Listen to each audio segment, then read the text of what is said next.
তো হ্যালো বন্ধুরা, কেমন আছেন সবাই? আশা করি সবাই ভালো আছেন। তো আমি এখন টাটকা নিম পাতা নিয়েছি, মানে ভাজা করব।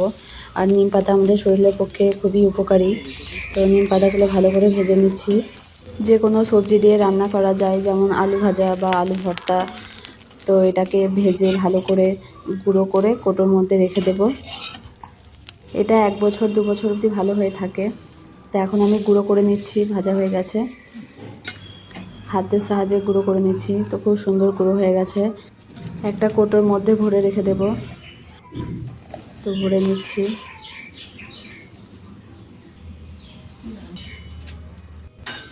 তো ভালো লাগলে কমেন্টে অবশ্যই জানাবেন, আর একটা শেয়ার করে পাশে থাকবেন। আর এদিকে আমাদের বাড়ির মুরগিগুলো কত সুন্দর খেলা করছে, মানে দুপুরবেলা ঘুমাচ্ছে।